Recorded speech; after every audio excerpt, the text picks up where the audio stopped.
ایک صحابی سے روایت ہے،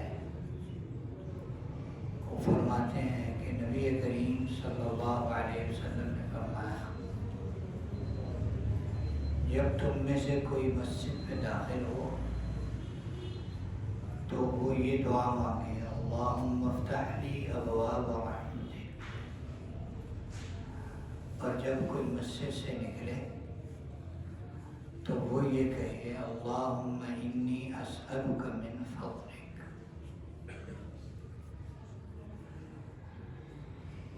مسجدوں کے اندر وقت گزارنا،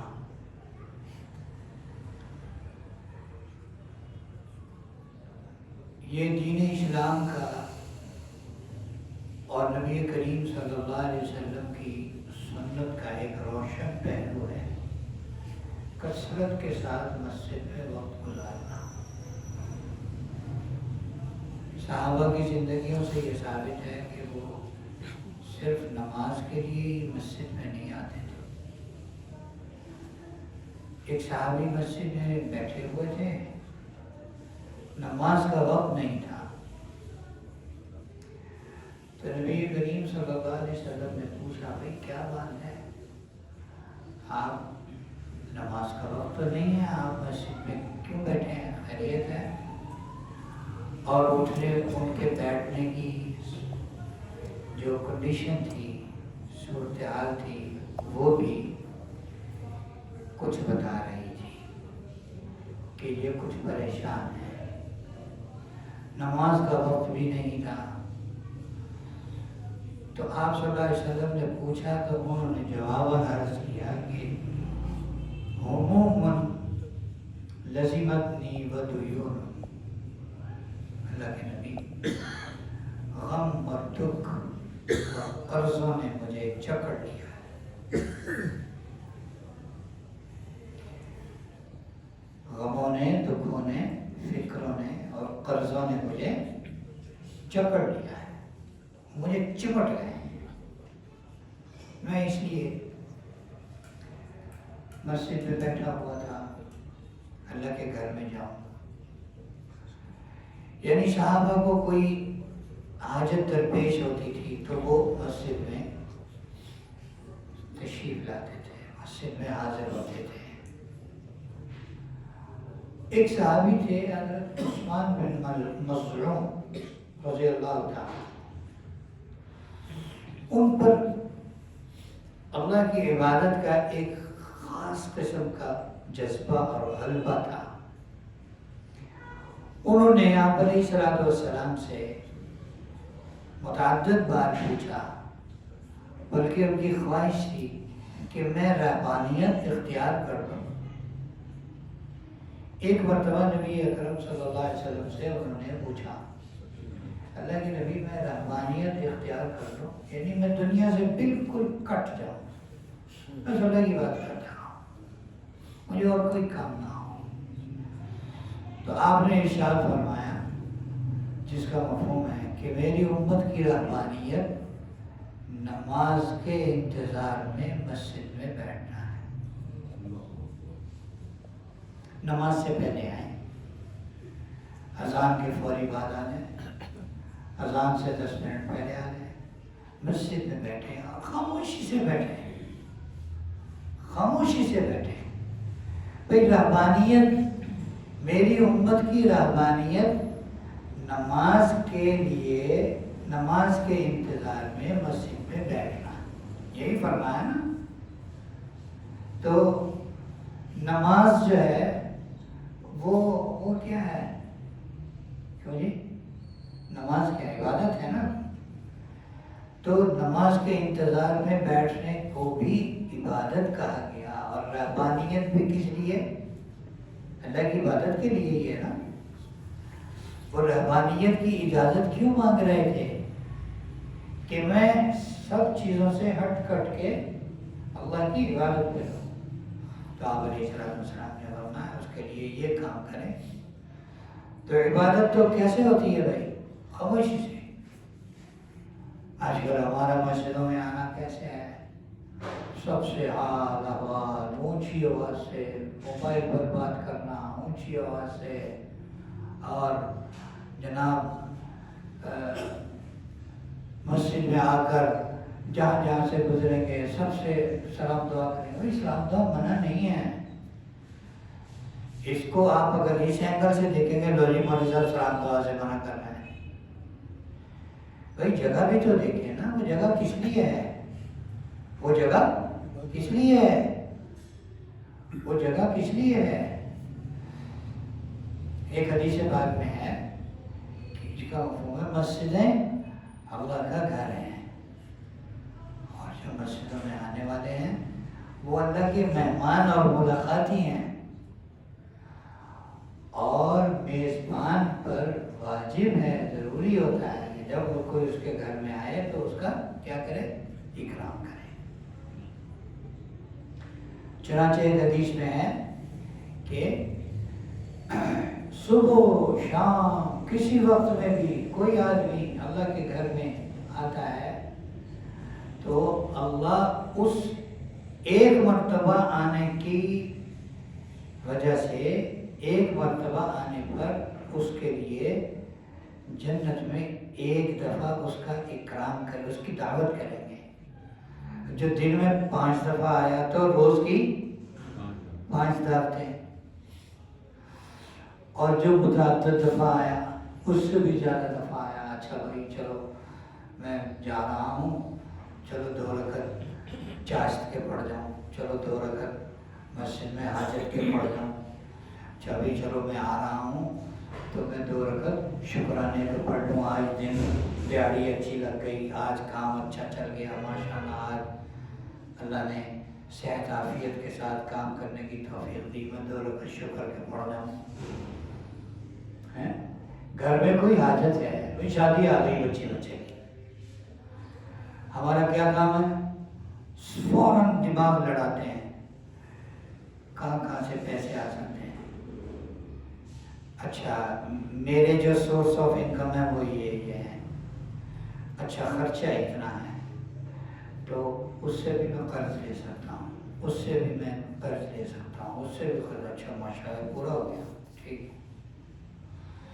اگر اللہ سے مانگ لیتے تو شاید اپنے گھر سے ہی اللہ تعالیٰ سارا کچھ پورا کر دیتے. یہ رواج ختم ہو گیا. وہ جو صحابی بیٹھے ہوئے تھے جن سے آپ صلی اللہ علیہ وسلم نے پوچھا بھائی اب مسجد میں کیوں بیٹھے ہیں, نماز کا وقت تو نہیں ہے, تو انہوں نے کیا کہا, اللہ کے نبی غموں دکھوں نے قرضوں نے مجھے جکڑا ہوا ہے, میں اس فکر میں مسجد میں بیٹھا ہوں.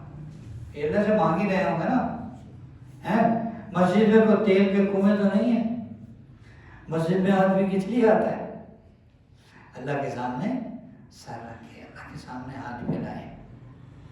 تو ان کو آپ صلی اللہ علیہ وسلم نے ایک دعا تلقین فرمائی کہ کہو یہ دعا پڑھو, اللہم انی اعوذ بک من الہم والحزن واعوذ بک من العجز والکسل واعوذ بک من الجبن والبخل واعوذ بک من غلبۃ الدین وقہر الرجال.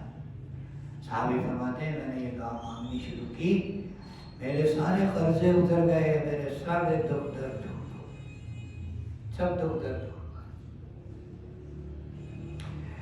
تو یہ جو شروع میں روایت پڑھی گئی کہ جب آدمی مسجد میں داخل ہو تو آپ صلی اللہ علیہ وسلم نے کیا فرمایا, کیا دعا مانگے, اللہم افتح لی ابواب رحمتک, اللہ اپنی رحمت کے دروازے کھول دے.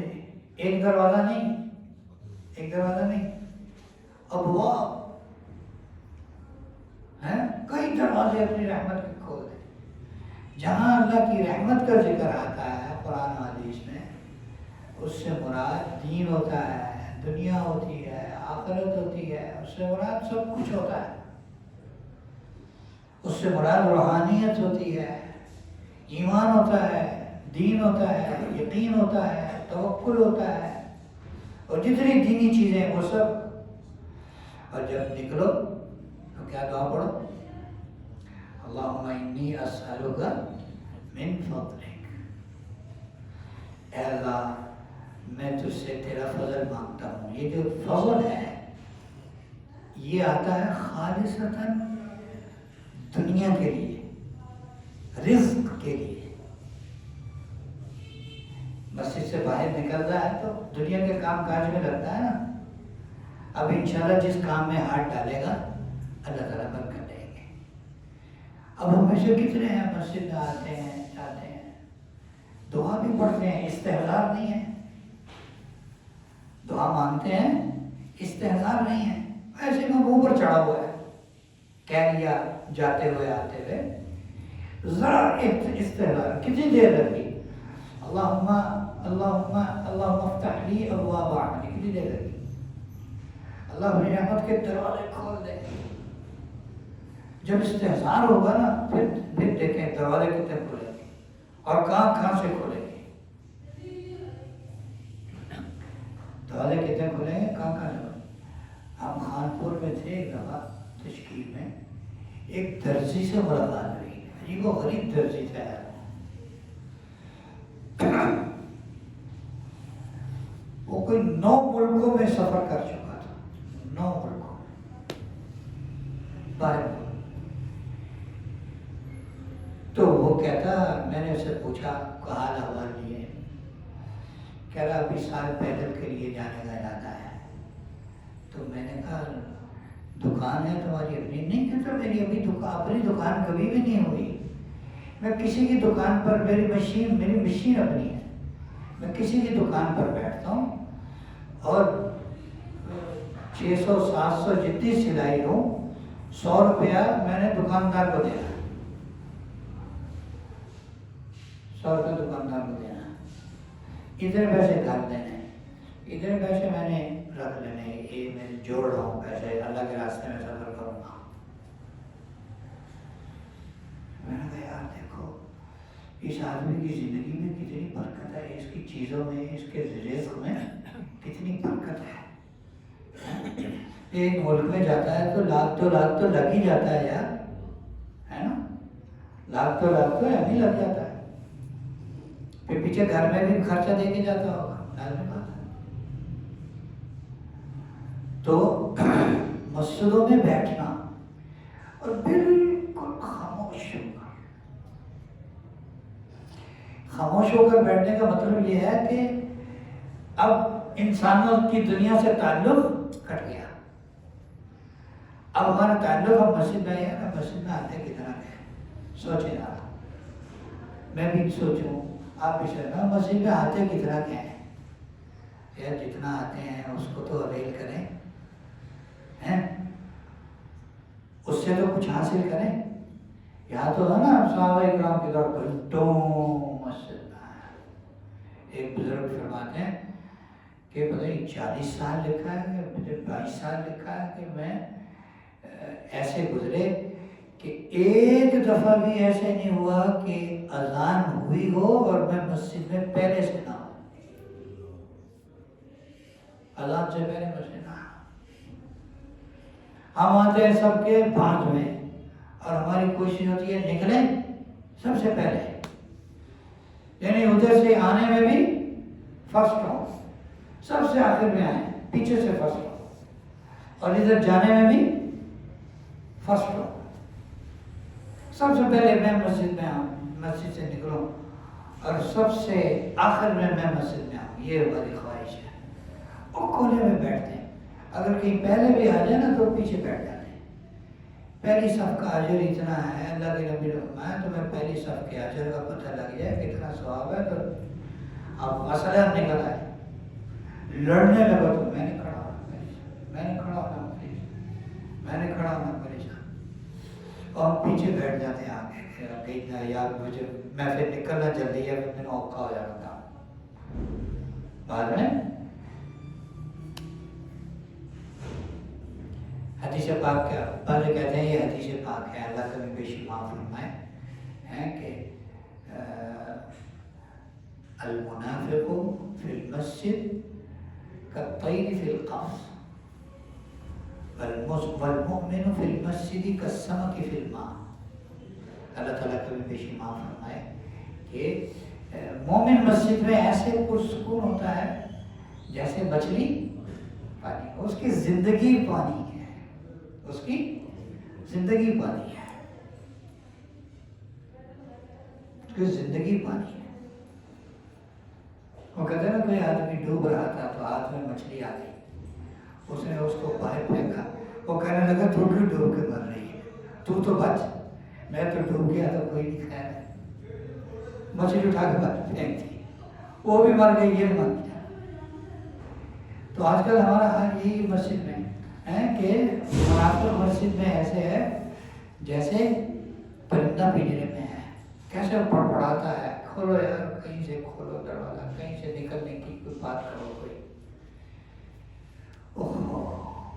تو بھائی مسجدوں میں اپنا دل لگائیں, مسجدوں میں دل لگائیں, اور جب مسجد میں آ جائیں تو خوب اللہ کا ذکر کریں, دعاؤں میں لگیں, استغفار میں لگیں, نفلوں میں لگیں. نفل نہیں پڑھ سکتے تو دعا تو ہے. اچھا ہاتھ تھک گئے ہیں تو کوئی بات نہیں ہے, پیچھے کر لیں, دل کو اللہ سے مانگنے میں لگائیں. ایسے بیٹھے کہ دائیں بائیں والا آ کے بیٹھے نا, اس کا بھی دل چاہے یار میں بھی ایسے سکون سے اللہ کے ساتھ جڑ کے بیٹھوں.